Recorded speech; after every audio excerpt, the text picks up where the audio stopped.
Today's Democrat Party is held hostage by haters, absolute haters, left-wing haters, angry mobs, deep state radicals, and their fake news allies. Those people are the best. They're the best allies they've got. I mean, you look at the Washington Post or the New York Times, I can never get a good story. I mean, you look at this horrible thing that took place today. It's really, is it subversion? Is it treason? It's a horrible thing. Even, you know the good thing about that? Even liberals that hate me say, that's terrible what they did.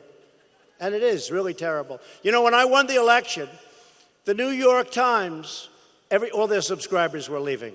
And when I'm ultimately no longer president in hopefully about 6.5 years from now,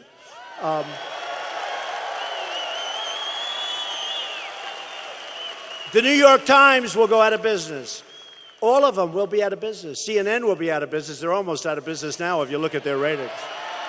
They're close to out of business. But they'll be out of business. But the New York Times, you remember, it was very famous. Nobody's ever seen it before. Maybe never done before. They apologized for their bad coverage of me. They apologized to their subscribers because after I won, everyone said, what the hell happened? What happened? We're reading this piece of garbage, and the guy that they kill every day, he won. So they wrote, does anybody remember? That was a very big story. They wrote an apology to their subscribers to stop the flow of people leaving and giving up their subscription to the New York Times.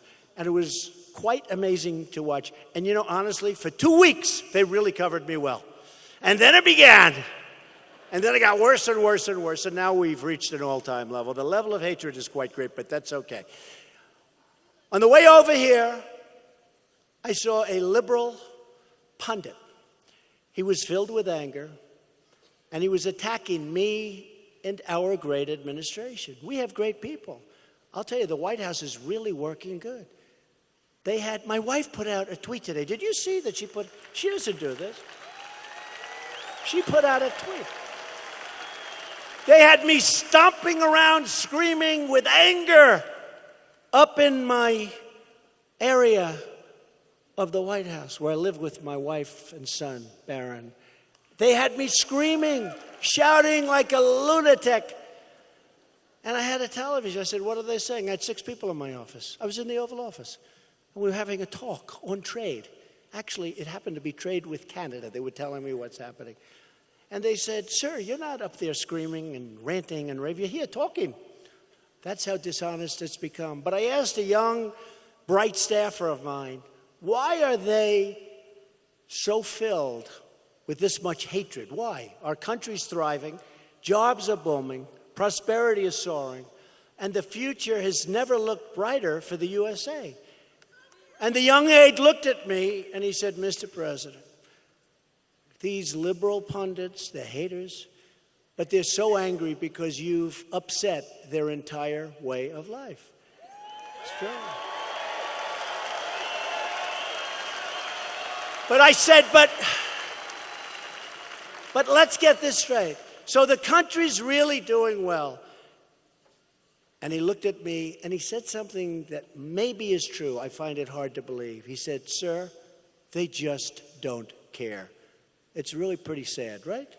You know, when you look at what's happening with all of it, including our military rebuilding, we're rebuilding, and everything that we're building is being made right here. The best missiles in the world, the best planes in the world, the best ships in the world. It's all being made right here in the United States. The so-called resistance is angry because their horrible ideas have been rejected by the American people, and it's driving them crazy. Crazy. They're the ones, honestly, that have been driven crazy. The latest act of resistance is the op-ed published in the failing New York Times by an anonymous, gutless coward. You just look. He was, nobody knows who the hell he is, or she, although they put he, but probably that's a little disguise. That means it's she. But for the sake of our national security, the New York Times should publish his name at once. I think their reporters should go and investigate who it is. That would actually be a good scoop.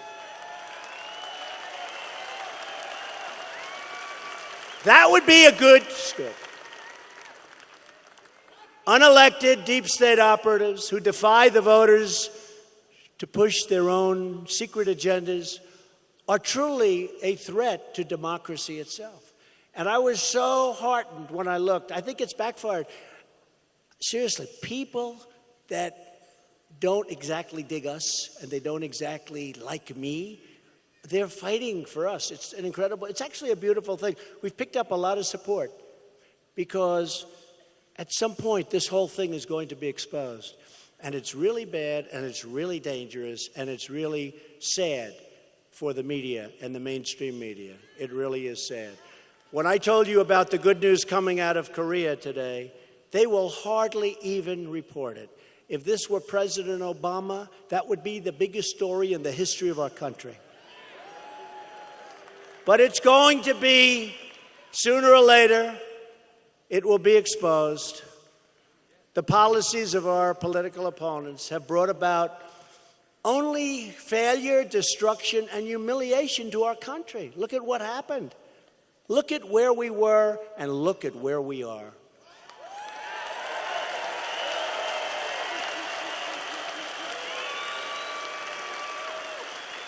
And we have tremendous potential upward. And other countries, by the way, are not doing well at all. And had I not won, we would have been in negative. We wouldn't be at 4.2. We would have been in negative numbers. We were going down. We were low and we were headed down. We freed up this country with the regulations and the tax cuts. We freed up our country, and it's great to watch.